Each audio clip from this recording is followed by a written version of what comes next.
السلام عليكم ورحمة الله. الحمد لله والصلاة والسلام على رسول الله وبعد. মোহতারাম সভাপতি মহোদয়, মঞ্চে উপবিষ্ট বিজ্ঞ আলোচক বৃন্দ এবং আমার সামনে অত্যন্ত জ্ঞানী গুণী যারা শ্রোতা, তারা সকলেই আমাদের শিক্ষক হওয়ার যোগ্য অনেক লোক এখানে আছে শ্রোতাদের মধ্যে। আপনারা একটু বসেন, চুপ করে সমাপনী বক্তব্য বসেন। আজকের যে বিষয়, একটু তাদের বক্তব্য শোনার সুযোগ হলো।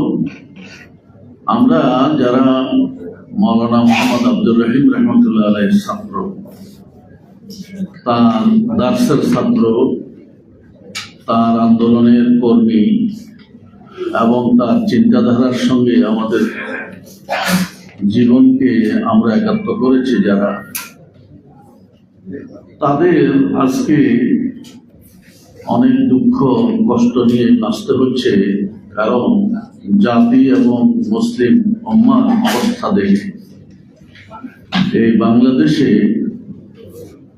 মৌলানা যাদেরকে নিয়ে সারা জীবন ইসলামী আন্দোলন শিখালেন, সারাটা জীবন কোরবান করলেন, কত লক্ষ পৃষ্ঠা লিখেছেন আল্লাহ জানেন, তার জীবনের কত ঘন্টা ঘুমাতেন, কত ঘন্টা লিখতেন, এর মধ্যে আবার রাজনীতি, কোন দিকেই তিনি বাদ দেন নাই। আমার জীবনের পরতে পরতে যেখানে আমি মৌলানাকে খুঁজেছি, সেখানে মৌলানাকে আমি পেয়েছি। জীবনের কোন একটি ক্ষেত্র তিনি বাদ দেননি, তার কলম যে সেখানে পৌঁছেনি, কোরআন হাদিস নিয়ে আসেননি। জীবনকে উৎসর্গ করেছেন, কোরবানি দিয়েছেন যে এদেশের মুসলমানদেরকে সত্যিকার আল্লাহ তাআলার ওহী জ্ঞান দিতে এবং তার আল্লাহর রাসূলের জীবনকে আল্লাহ তাআলা, আল্লাহর এই যে কোরআন রাসূল সাল্লাল্লাহু আলাইহি ওয়াসাল্লামের জীবনের মধ্যে প্রতিফলিত হয়েছে, সেটাকে এদেশের মানুষকে জানানো এবং সে পথে নিয়ে আসার জন্য মাওলানার সারা জীবনের সংগ্রাম এবং জেহাদ ছিল। দুর্ভাগ্যের বিষয়, আজকে যারা ইসলামের কথা দিয়ে যারা গণতন্ত্র এবং ইসলাম এই দুটোর মধ্যে কি সমন্বয় সাধন করতে চান, এই সমন্বয় সাধন করতে গিয়ে তারা একসময় মাওলানার সঙ্গে বেয়াদবি করেছে। তারা মাওলানার কলিজাকে টুকরো টুকরো করে ফেলেছে। আমরা এক সময় খুব আবেগময় হয়েছিলাম মৌলানার দুঃখ দুর্দশা দেখে। মৌলানা আফসোস করতেন যে সারাটা জীবন আমি কোরবান করেছি যে জিনিসগুলো বোঝানোর জন্য, তারা আজকে কোন পথে যাচ্ছে। ঠিক আজকে কোন পথে যাচ্ছে সেটা আমরা এখন টের পাচ্ছি। এক সময় রাস্তায় স্লোগান দেওয়া হতো বিপ্লব বিপ্লব, ইসলামী বিপ্লব, মুক্তির একই পথ ইসলামী বিপ্লব। সেটা তারা বাদ দিয়ে দিয়েছে, ওই স্লোগান আর এখন তাদের মধ্যে নেই। তারা তারপরে ধরেছে আল্লাহর আইন চাই, সৎ লোকের শাসন চাই, এটাও বাদ দিয়েছে, এখন আর ওইটা তাদের মধ্যে নাই। এখন তারা তাদের একটা লোগো ছিল, সেখানে আনাকিমুদ্দিন ওয়ালা তাতাফাররাকু, আনাকিমুদ্দিন এই কথাটা ছিল কোরআনের আয়াত। এই কোরআনের আয়াতটাও লোগো থেকে বাদ পড়ে গেল। লোগোর উপরে একটা আল্লাহ শব্দ ছিল, এটাও বাদ পড়ে গেল। কাদেরকে খুশি করার জন্য?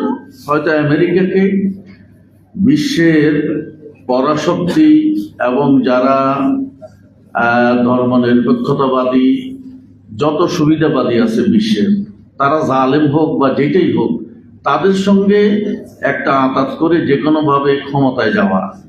তো ক্ষমতায় যাওয়ার জন্য মাওলানা রুহুল আমিন সাহেব এবং আরিফুল্লাহ সাহেব সুন্দর ব্যাখ্যা দিয়েছেন যে ক্ষমতায় দুনিয়ার সবাই যাচ্ছে, কাফের মুশরিক ক্ষমতা যাচ্ছে, এটা পৃথিবীর চিরাচরিত প্রথা।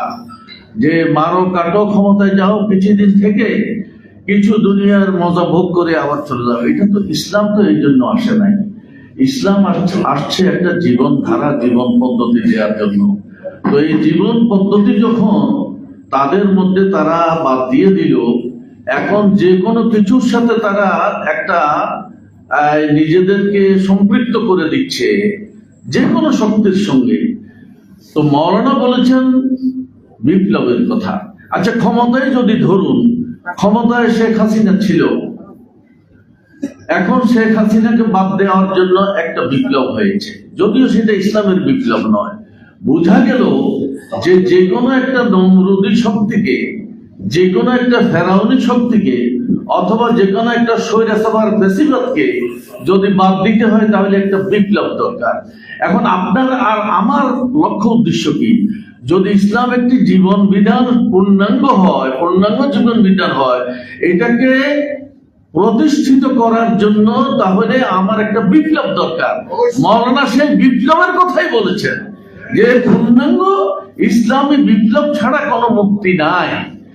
ওই প্রচলিত ওই সমস্ত ধার করা পচা গন্ধা যেগুলি পৃথিবীতে দুর্গন্ধ ছড়িয়েছে, সেগুলি তার পিছনে ঘুরে কোনো লাভ নেই। এই জন্য মাওলানা সারাটা জীবন তার কলম ধারণ করেছেন। শুনেন, লামাসজিদুন উসসিসা আলা তাকওয়া, মসজিদে নববী সম্পর্কে কোরআনের আয়াত এসেছে, এই মসজিদ তাকওয়ার উপর ভিত্তি করে প্রতিষ্ঠিত। মাওলানার আন্দোলন, ইসলামী আন্দোলন তাকওয়ার উপর ভিত্তিতে উনি সর্বশেষ যে আমাদেরকে বিপ্লবের কথা শুনিয়েছেন, পূর্ণাঙ্গ ইসলামী বিপ্লব, সেটা ছাড়া এই জাতির মুক্তি আসবে না। যদি যদি যদি কোন ইসলামী সংগঠন দাবি করে, কেউ কোন আন্দোলন যদি দাবি করে, তারা যে যত রকমেরই প্রতারণা করুক, যত রকমের এই চল চাতুরির মাধ্যমে আমাদেরকে বুঝাতে চায়, কোনো লাভ হবে না। কদিন পরে তারাও লাথি মেরে তাদেরকে বের করে দেওয়া হবে। ওই একমাত্র পূর্ণ ইসলামী বিপ্লব ছাড়া এই দেশের জনগণের বা পৃথিবীর মানুষের কোনো মুক্তি আসবে না। এই বাংলাদেশেও চারিদিকে শত্রু বেষ্টিত, আপনার এই জাতিকে হাজার ভাগে বিভক্ত করে ফেলা হচ্ছে। সুতরাং বিভক্তি যদি ভাঙতে হয়, একমাত্র সকলের মধ্যে মাওলানার সেই চিন্তাধারাকে আজকে আপনার প্রতিফলন ঘটাতে হবে। আসুন আমরা ইসলামী ঐক্য আন্দোলন, মাওলানার হাতে গড়া এই সংগঠন, এই সংগঠনের একজন বলে গেলেন যে তাদের মধ্যে বিভক্তি আসছে, এটা আমরা কোনোদিন আমি মেনে নিতে পারি না।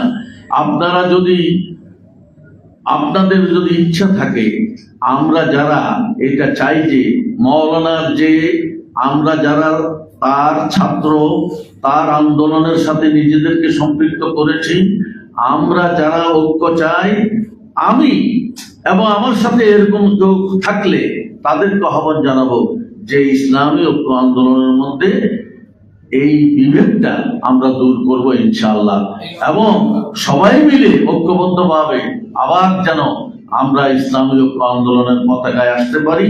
মাওলানার রেখে যাওয়া যে স্বপ্ন, সেই স্বপ্ন বাস্তবায়ন করতে হলে ঐক্যের কোনো বিকল্প নেই, এবং ইসলামী বিপ্লব, পূর্ণাঙ্গ বিপ্লবের কোনো বিকল্প নাই।